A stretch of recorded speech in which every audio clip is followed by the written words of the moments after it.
Happy Chinese New Year! 新年快樂，新年快樂. On January 29th, we will be ringing in the Year of the Snake. Traditionally, families like to gather on Chinese New Year's Eve to celebrate. I'm fourth generation Canadian, so our family traditions have changed over the years, but my mom remembers as a kid that it was really important to have a whole chicken and a whole fish for dinner. Now, she just makes prime rib. Dining out for a Chinese feast can be very expensive and chaotic, but you can make a delicious meal at home without breaking the bank. Selecting menu items that use different kitchen tools will help make cooking several dishes at once less daunting.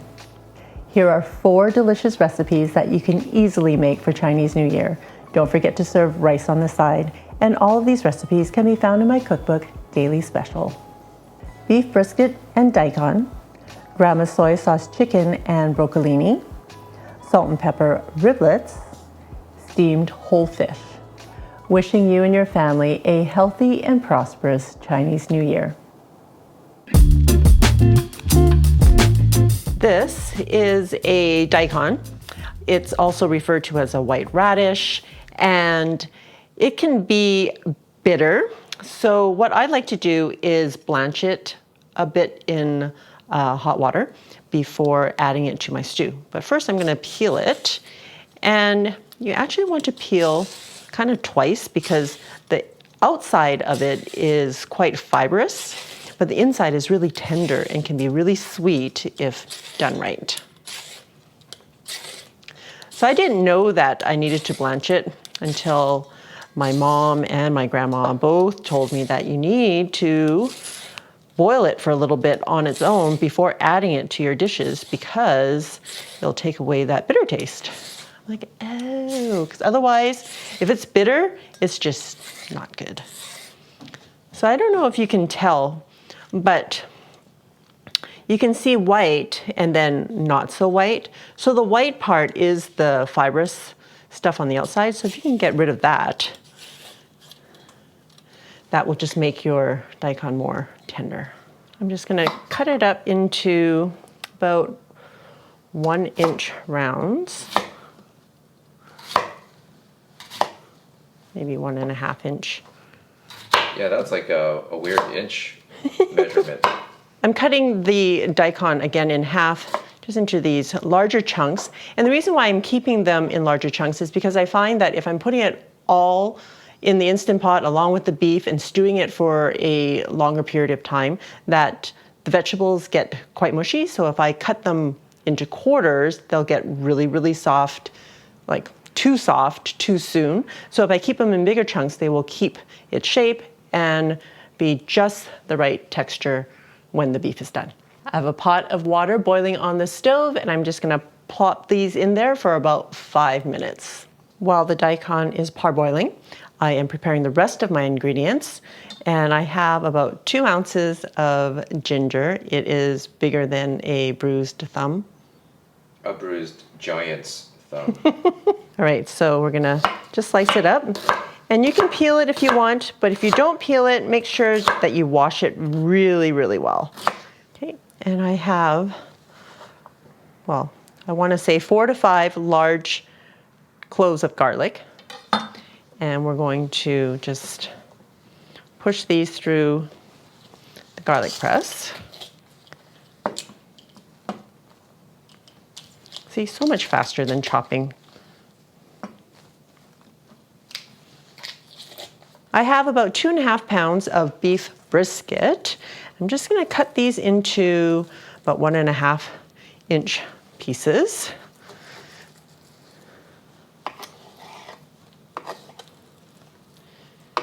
And if you're not using brisket, you can also just use stew meat, which I don't like to use, or you can use short ribs. And another cut of meat that I recently found that would be really good in this, I think, is finger meat. Ew. So if you've never heard of finger meat, apparently behind the ribs of beef ribs, there is like this strip of meat that they're calling finger meat because it's so narrow and thin.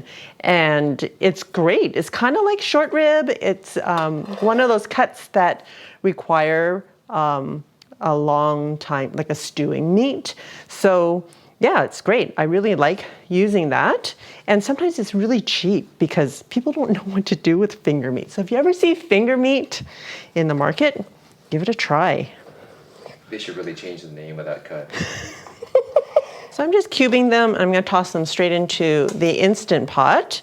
Of course, you can make this over the stove, but it can take a couple of hours of simmering. So I'm just going to throw it in the Instant Pot, and it only requires about half an hour of cook time. So what are you going to choose? So the rest of the ingredients are going to go in while we continue to wait for our daikon to be ready. I'm using a 1/4 cup of Shaoxing wine. Shaoxing wine is just a rice wine. Sorry, I'm going to measure first. 2, 3, 4. 4 tablespoons is a 1/4 cup. If you don't have Shaoxing wine, you can use any rice wine or, well, not mirin. Mirin is a little bit sweet. So if you have another Chinese rice wine or cooking sherry, it's a good substitute. We've tried bourbon in its place, and bourbon is amazing in it. But not the good stuff. 2 tablespoons of soy sauce.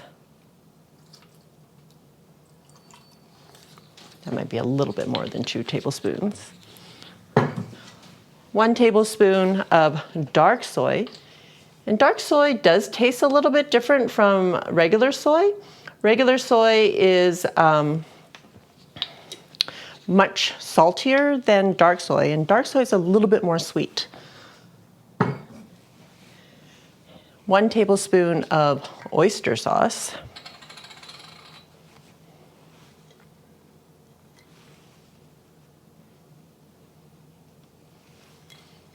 Using 2 tablespoons of Chuhao paste. And that's how you spell it. And this is one of those sauces that I do buy because it just has a unique flavor that you're not going to get with ingredients that you would normally have at home. So I'm using 2 tablespoons of this. It's a little bit sweet. It's like a fermented soybean paste, I guess. 1 cinnamon stick. 1 lump of rock sugar, about a tablespoon. If you don't have rock sugar, you can just use a tablespoon of brown sugar. And 2 star anise. I'm at the very bottom of my package of star anise. So I'm going to put equivalent of 2 in there. Then your ginger, don't forget your ginger, and your garlic. And the daikon is going to go right on top. Okay, putting the lid on, locking it into place, making sure that sealing knob is on sealing. And we're going to set it for high pressure for, let's say, 35 minutes, just to make sure that it's nice and tender. That's it. How easy was that? See you in a bit. It took 20 minutes to come up to pressure, 35 minutes to cook, about 5 minutes to release all the pressure. And I know some of you are probably wondering, does she have enough liquid in there? I do. Look at all the sauce. Okay, we're going to turn this on to saute mode. And I'm going to make a slurry because I want to thicken this sauce, a cornstarch slurry. So I think I'm going to start with a tablespoon of cornstarch.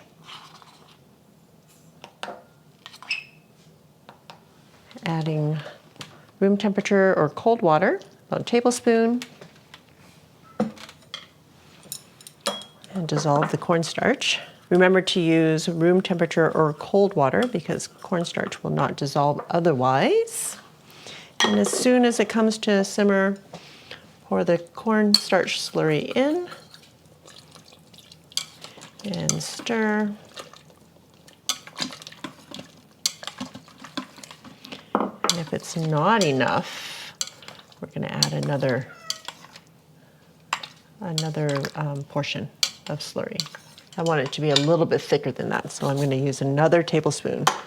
I should just trust my notes from last time.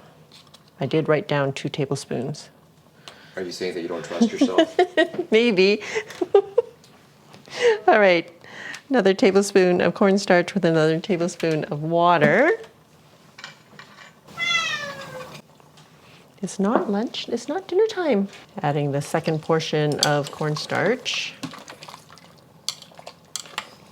Just let that come to a simmer. It smells so good. The smells are so reminiscent. There we go. So you can see that the sauce has thickened. So let it simmer for about a minute. I also cut up 2 green onions into 2-inch lengths. Toss that in there. Let it simmer for a minute. And that will be dinner. All right. Oh my goodness, it looks so good.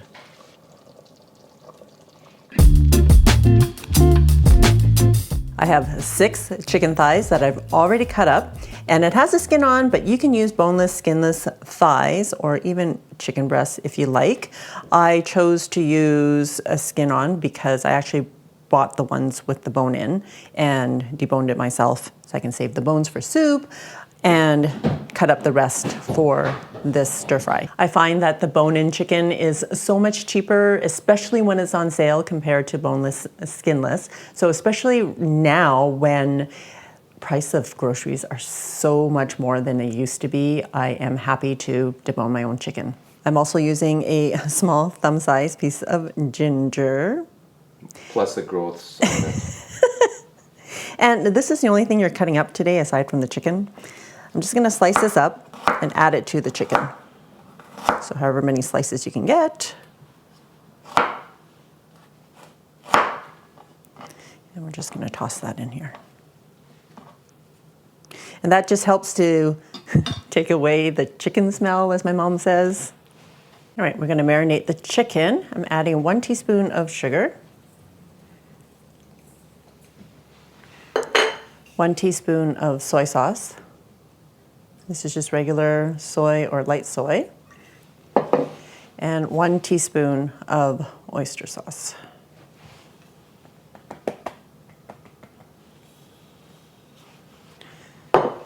Oh, one more thing. 1 teaspoon of cornstarch. We're gonna let this marinate for about half an hour if you have the time. Otherwise, you can just let it sit for like maybe 5 minutes. The longer you let it marinate, the more flavorful it's gonna be. So you can even do this the night before if you like. Just have it covered and keep it in the fridge.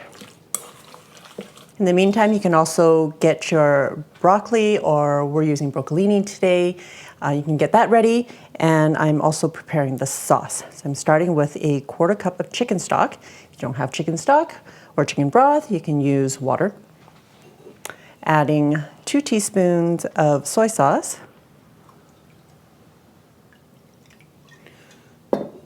1 tablespoon of oyster sauce,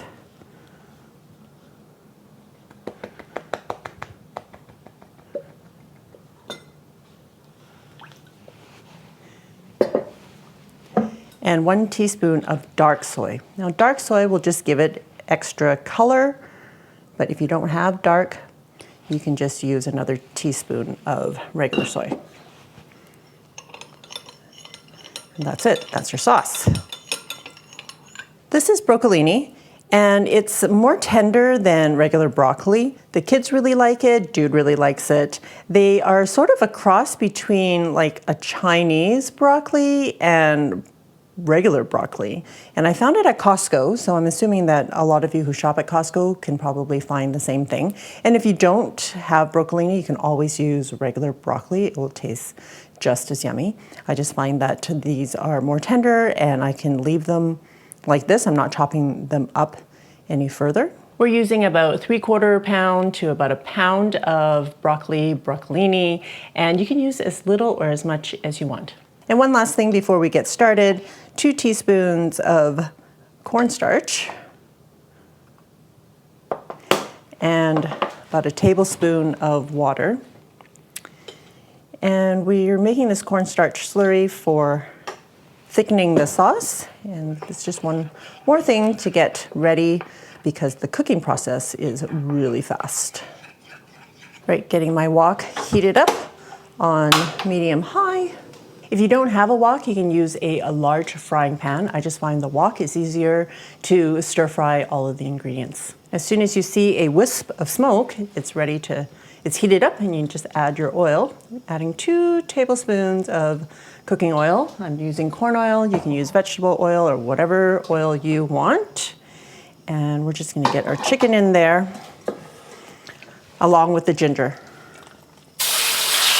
Maybe half, so we can get it going first without overcrowding. Just trying to get a good sear on it on one side before flipping it over.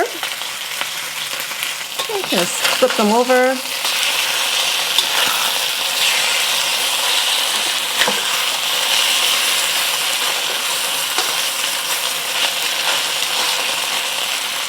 And then you can toss it around and cook it through to about 80%, 80-90% cooked through.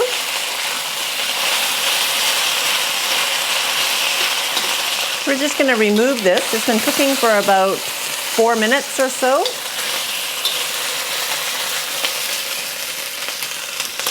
And we'll do the second batch in the same manner.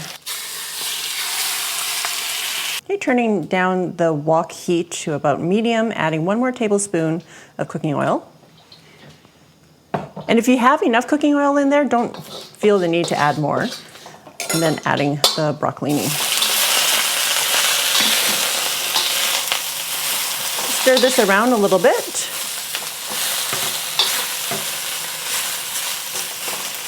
Okay, then we're going to add our sauce.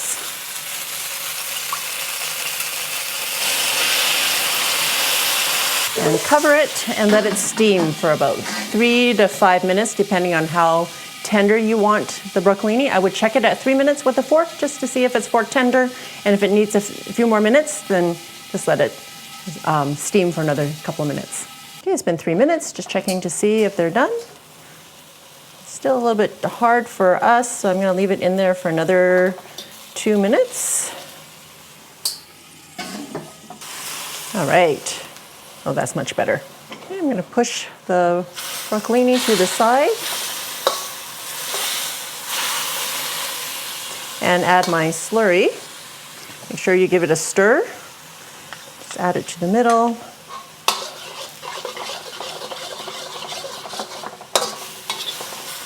Well, now it's really thick. It's probably too thick for me. Adding some water.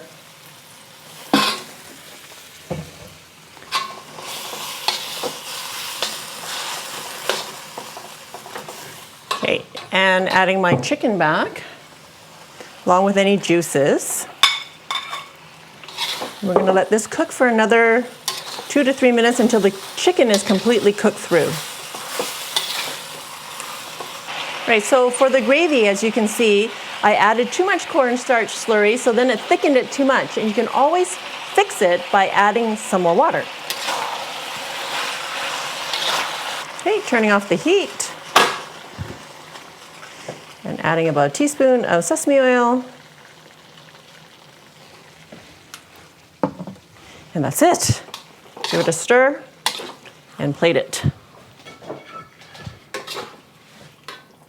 You can also remove those pieces of ginger if you like, but some people like to eat that ginger.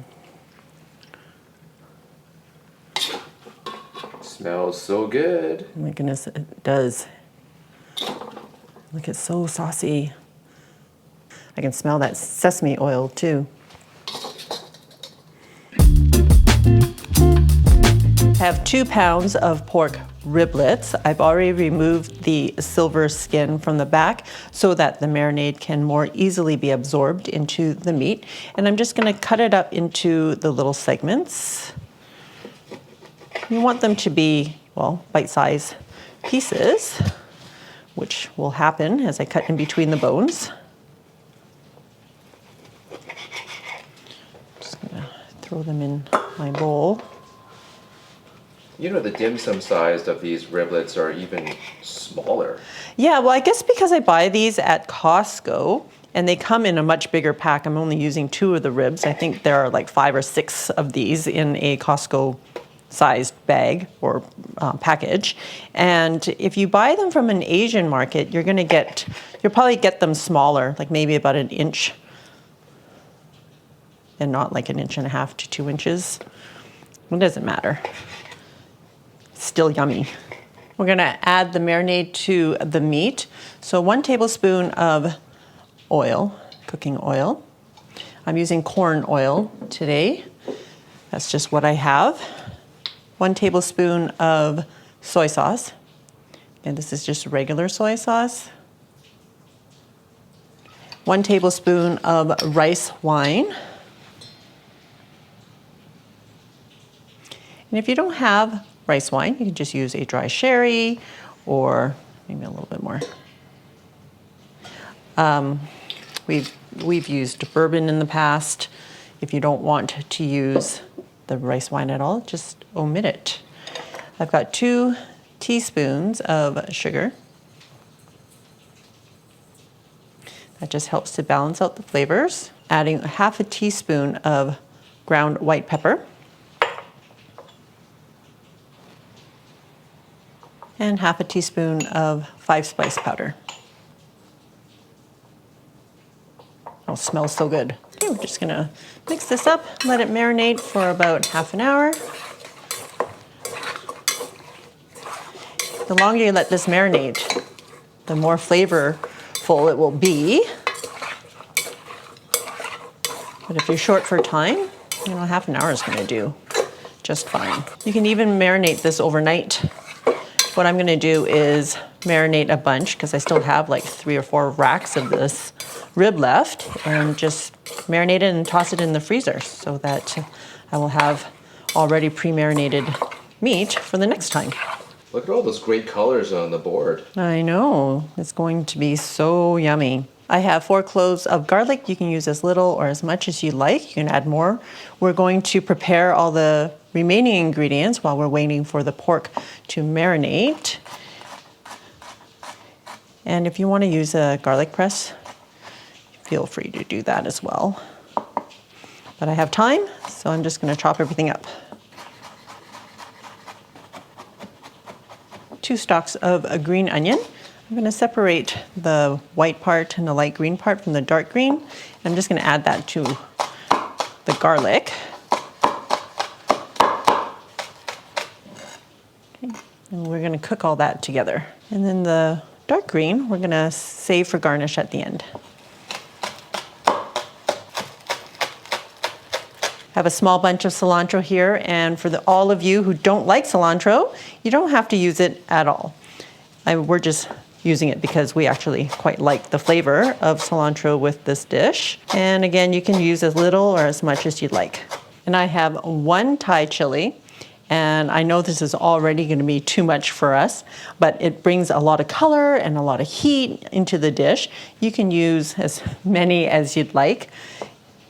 It's also called a bird's eye chili, I think. I'm just gonna cut this finely. We're gonna add this also to the garlic and green onions. We're gonna saute all of this in the oils, and it's gonna be, oh, so good. So if you've touched some of this, I would advise that you wash your hands quickly, just in case you touch your face or forbid your eyes. Just gonna make the seasoning salt, and this is just slightly different than the seasoning salt I used in the Taiwanese popcorn chicken. This one has more salt than that one, so you can adjust it however you'd like, but I like to have some of this kind of on hand. So 1 teaspoon of salt, just using kosher, a little bit coarse salt, about 1/4 teaspoon of 5-spice powder, and 1/4 teaspoon of ground white pepper. That's it. That's your seasoning salt. I think for my Taiwanese popcorn chicken, it was equal parts of all 3 ingredients. This one just has a bit more salt. Instead of deep frying, we are using the air fryer today. I've already preheated it at 375, just for a couple of minutes. I'm using about 1/2 cup of sweet potato starch, only because I couldn't find potato starch today. And if you don't have potato starch, which you can usually find in an Asian market, you can always use cornstarch, but it won't be as crispy as the potato starch. So I'm going to add half of the ribs in here. The impatient side of me wants to dump everything in there, but I won't. Thanks for exercising patience. So I'm going to have to do this in 2 batches because my air fryer is not very big. So the optimum amount is, well, I shouldn't say optimum amount. The maximum amount I should do at any one given time is 1 pound. There.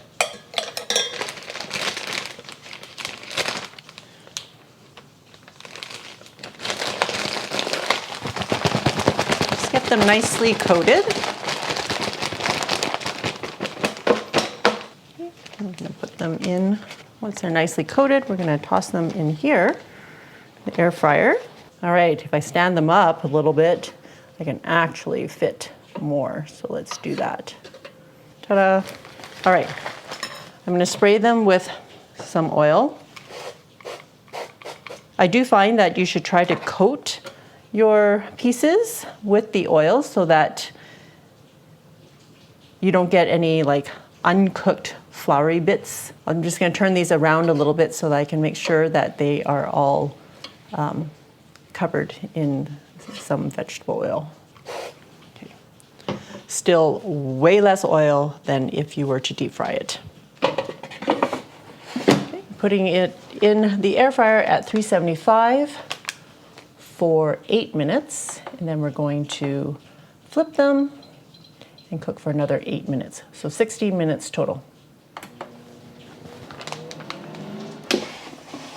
All right, just wanted to show you what it looks like at the 8-minute mark. We're just going to move it around a little bit, and they are already feeling quite crispy on the outside. Oh, and it smells amazing. All right, putting it back in for another 8 minutes. All right, let's see what we have. Oh my goodness, they look so good. Okay, I'm going to pull these out.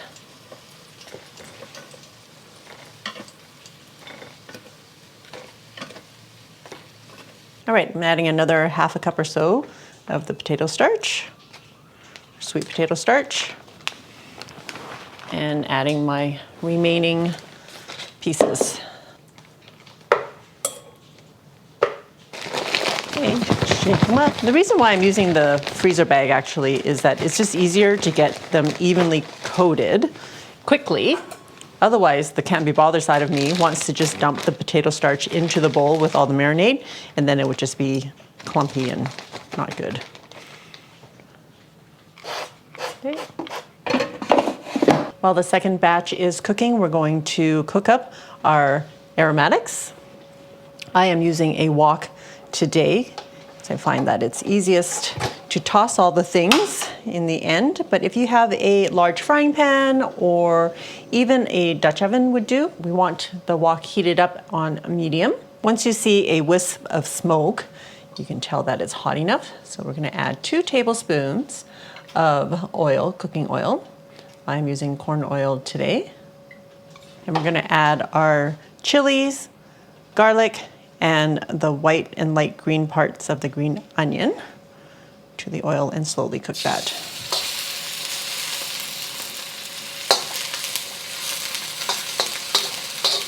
It's just going to take 30 seconds to about a minute.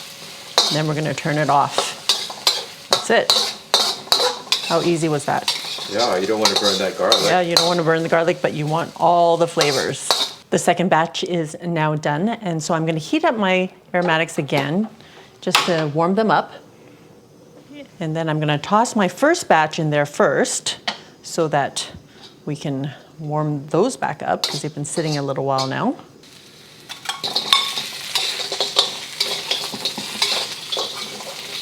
Okay, while these are warming here for just a minute, I'm going to go grab the other ones. And toss these in.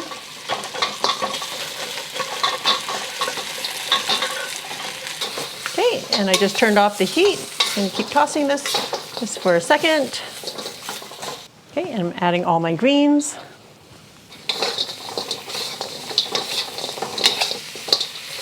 And also adding some of that seasoning salt. And you can add as little or as much as you'd like. Whatever you're comfortable with. Give it a quick toss. And I'm gonna put it on a plate.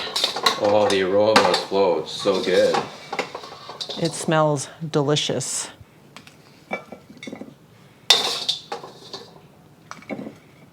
All right, just adding a few chilies for a garnish to make it look a little bit prettier.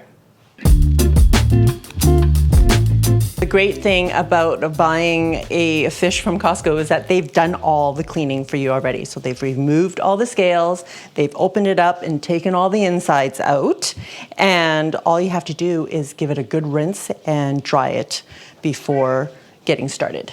You can use any whole whitefish like a tilapia or a snapper if you can't find a sea bream. But sea bream is really, really nice to eat. It's really delicate flesh, and yeah, it's just really yummy. I'm gonna score the fish, just a couple of slits on the back. And this will help the fish to cook evenly because there are some parts of the fish that are thicker than the other, and by opening it up a little bit, then the steam can get in and cook it more evenly. Do the same on the other side. And if you want, you can remove these fins. I'm just gonna leave them on. That'll make it more legit home style. I remember my mom, whenever she bought whole fish, is that she would stand at the sink and she'd be like scraping all the scales and cleaning the fish. And I'm just like, oh my goodness, I cannot do that. So I'm super thankful that if you buy it at a fish market or, well, even at Costco, they will clean it all up for you. I'm going to season each side with a little bit of salt. Just make sure that the salt goes into the little slits as well.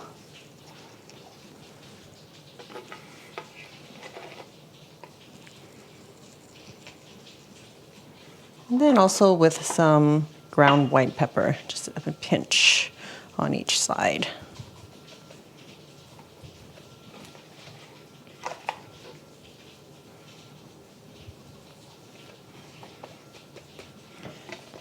And put that on my plate. Now I've already checked to make sure that this will fit in my wok. So you want to put it on a platter that will fit into a larger vessel, whatever you're using to steam. Sorry, I also forgot to season the inside. Have about half an ounce of a ginger, thumb size. It's actually like a thumbs up. Yeah. We're just gonna slice this up into matchsticks.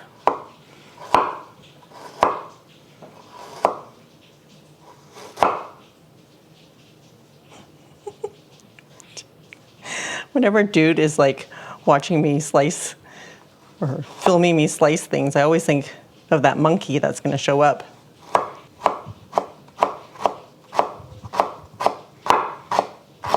Okay, so the way to get rid of the fishy smell is to use ginger.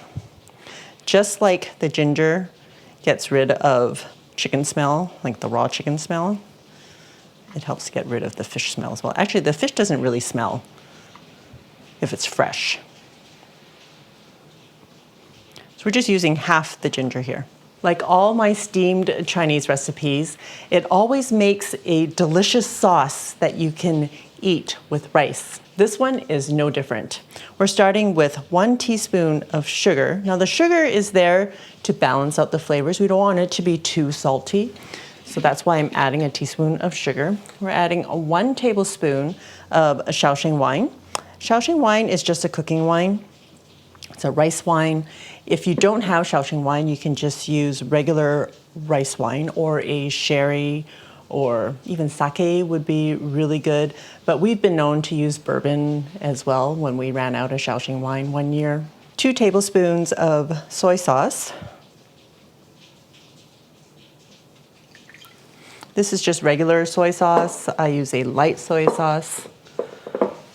And a tablespoon of water.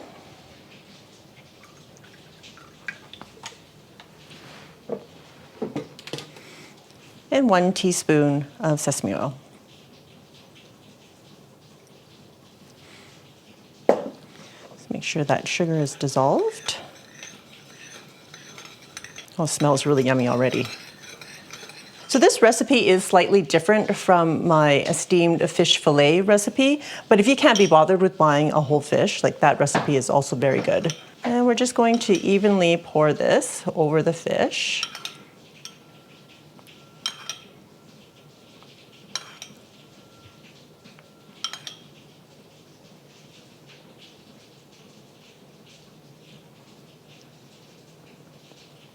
Okay, so I filled my wok up with some water and I put in a trivet. And if you don't have a trivet, you can always roll up like aluminum foil or use an empty can and put another trivet that maybe is flat on top so that it gets enough height away from the water. You don't want the water touching the plate while it's steaming.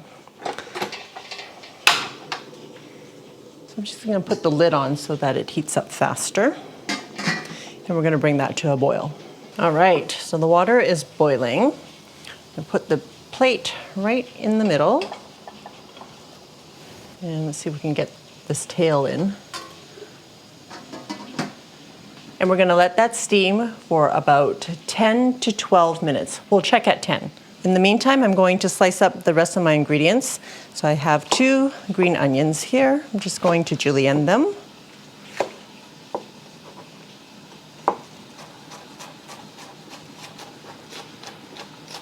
And I'm also going to roughly chop up about 6 stems of cilantro. And if you're one of those people who don't like cilantro, you don't have to use it.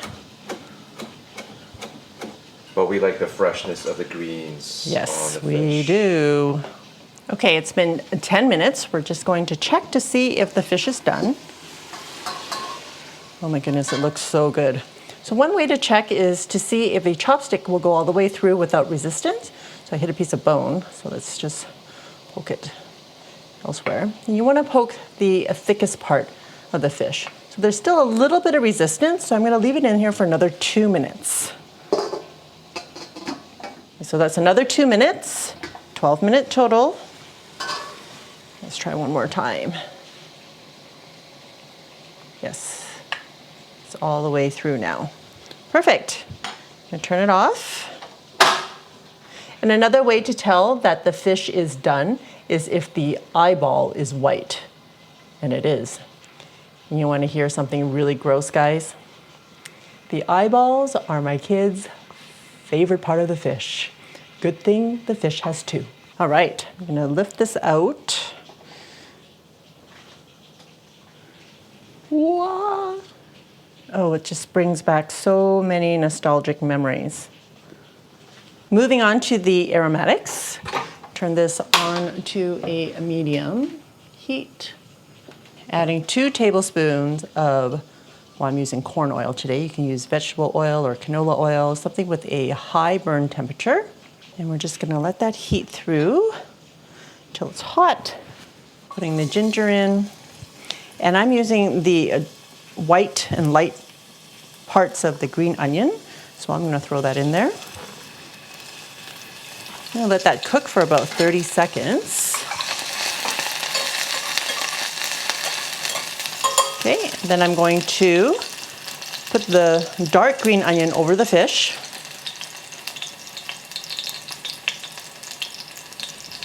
And the cilantro.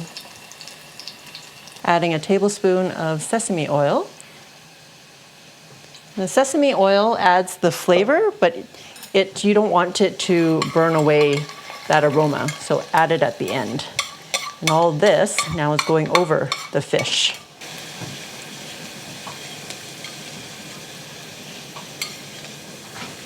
Get back here, green onion. All right, and there you have it. Oh my goodness, this smells so good. Oh, it looks so good.